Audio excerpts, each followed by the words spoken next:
Oi pessoal, bom dia, tudo bem com vocês? Bom, nós vamos ver aqui na nossa apresentação, conceitos de materiais e a soldagem na construção, montagem e manutenção industrial. Vamos começar aqui pela apresentação. Eu sou Daiane Macedo e a nossa equipe também é formada por Mariana e por Nathalie. O professor, o docente é Calbi Souza e nós somos da turma de terceiro mecânica integrado. O que nós vamos ver aqui na nossa apresentação? Nós dividimos ela em duas partes, Em conceitos de materiais, a gente vai estudar bem brevemente o diagrama ferro-carbono, as normas e classificação de materiais, o que significam as siglas ASTM e ASME, resistência dos materiais, ensaios de materiais não destrutivos. Na segunda parte da nossa apresentação, a gente vai ver a soldagem na construção, montagem e manutenção industrial. Aí a gente vai ver terminologia, defeitos de juntas soldadas, simbologia de soldagem, consumíveis de soldagem e processo de soldagem, onde a gente vai estudar o arco submerso. Vamos começar aqui pela primeira parte, conceito de materiais. Começando pelo diagrama ferro-carbono. O que é esse diagrama? Bom, esse diagrama tem a finalidade de mostrar as alterações de estado físico e de estrutura que as ligas metálicas sofrem, seja por causa de aquecimentos ou por causa de resfriamentos lentos.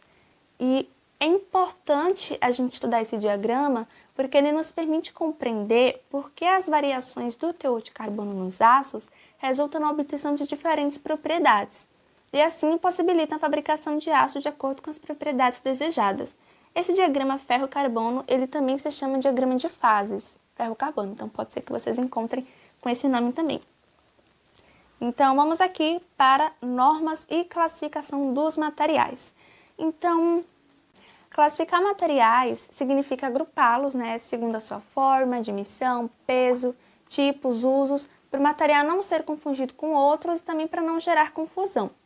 E a classificação dos materiais ela está relacionada com a catalogação, com a especificação, normalização, codificação, padronização e identificação. Então, como a gente não tem muito tempo, eu vou falar apenas de dois desses, que é a normalização e a codificação.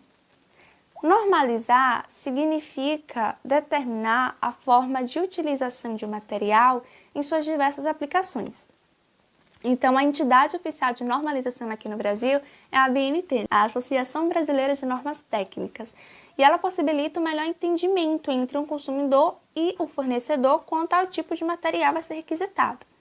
E por fim, a gente tem também a codificação, eu vou falar bem rápido também.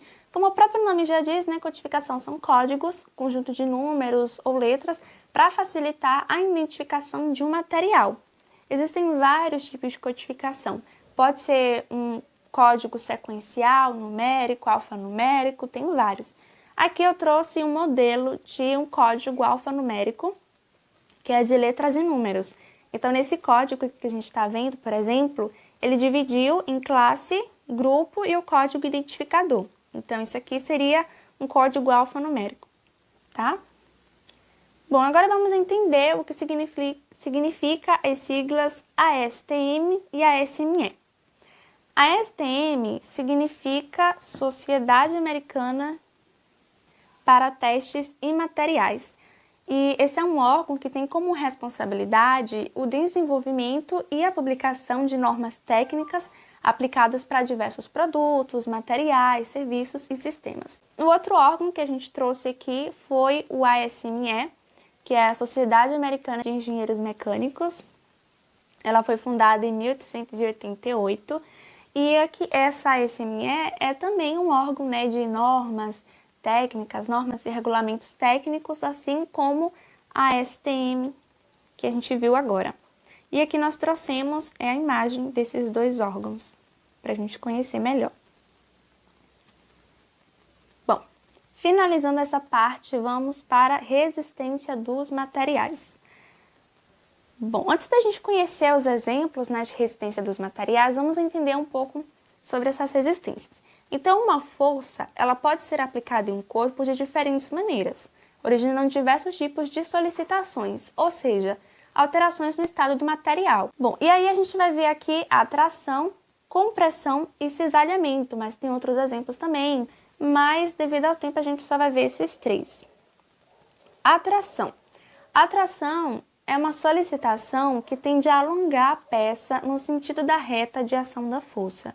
Então, aqui nessa imagem, como a gente pode observar, a tração, ela alonga a peça, são forças que estão em sentidos opostos, então a peça, ela meio que se estica, né? Meio que se alonga.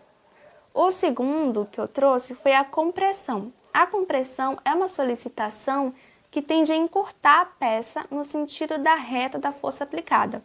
Então, como a gente pode observar na imagem, a compressão, ela encurta a peça, né? As forças, elas estão indo para o mesmo sentido e aí provoca esse encurtamento da peça.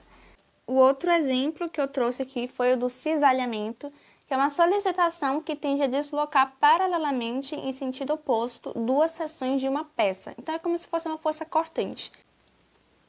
Ensaios de materiais não destrutivos para a gente fechar aqui a nossa primeira parte. Bom, o que são ensaios de materiais não destrutivos? São uma série de métodos utilizados com o objetivo de obter informações sobre determinados produtos por meio de diferentes técnicas. Então, algumas das técnicas que são usadas nesse tipo de ensaio é a detecção de padrões estranhos na estrutura do material. Então, eles observam as características físicas, químicas, e o objetivo desse ensaio seria detectar possíveis problemas com antecedência para corrigir falhas e prolongar a vida útil da peça e evitar desgastes. O operador ele está observando cuidadosamente esse material. Agora nós vamos ver a soldagem na construção, montagem e manutenção industrial, que é a nossa segunda parte da apresentação. Começando por terminologia, defeitos de juntas soldadas. Então, vamos lá. Então, primeiramente, por que acontecem os defeitos, né? Principalmente, os defeitos acontecem por causa de altíssimas temperaturas que estão envolvidas ali no processo de soldagem. E essas imperfeições, esses defeitos, eles podem ser agrupados em categorias, mas como a gente não tem muito tempo e para não prolongar muito, eu vou falar apenas de uma categoria, que são as descontinuidades. O que são as descontinuidades? São interrupções na estrutura de um material que altera bruscamente as suas propriedades. Então, como exemplos de descontinuidades, a gente tem cavidades, trincas, falta de diluição, inclusões, enfim, tem vários outros exemplos. Eu vou falar aqui de dois, que são as cavidades e as trincas, né, como vocês podem observar. Então, vamos ver, né, vamos falar primeiro sobre as cavidades. Existem vários tipos de cavidades. Um dos tipos são os poros. A porosidade ela é formada pela segregação de gases durante a solidificação da solda. Eles podem ser dispersos, eu posso ter poros alinhados, agrupados. O outro tipo de descontinuidade que a gente vai estudar são as trincas. Mas o que são trincas? São feridas, né? São rupturas localizadas no material. E elas podem ser formadas durante a solidificação da solda, durante o resfriamento ou quando o material está sujeito ali a ações de forças externas. E aqui nessa imagem eu trouxe um exemplo de uma trinca, que é uma trinca longitudinal. Simbologia de soldagem.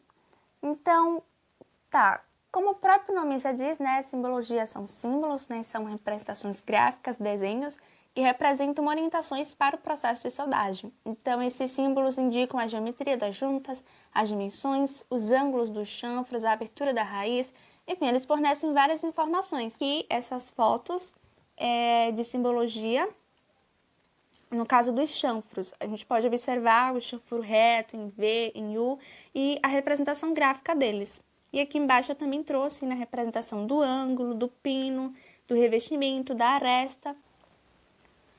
Consumíveis de soldagem. Os consumíveis de soldagem são materiais empregados na proteção da solda. Então, a gente tem aí alguns exemplos. Eletrodos revestidos, né, arames tubulares, a gente tem as varetas, os fluxos, os anéis consumíveis, mas eles dependem muito do processo de soldagem que será feito.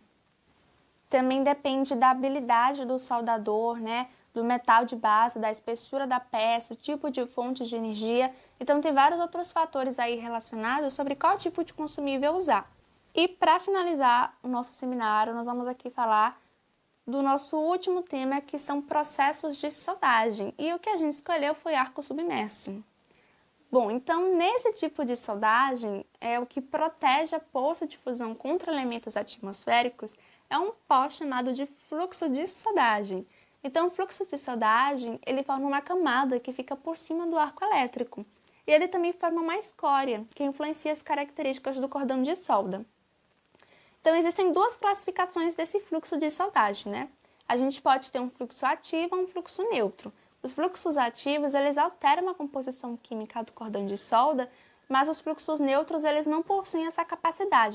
Tá, mas como é que acontece esse procedimento? Como é que a gente faz esse tipo de soldagem? Bom, então deve ser feita a limpeza das peças, né, a preparação da junta, o operador ele deve verificar se está tudo ok. Depois, ele deve posicionar a tocha no ponto em que a soldagem começa. Depois o fluxo é liberado, né, abrindo a passagem de ar e por fim a soldagem ela é iniciada. Então depois o arco é fechado e o operador ele retira a escória que cobre o cordão de solda. Aqui nós temos as referências do nosso trabalho. E é isso, obrigada e chegamos ao fim.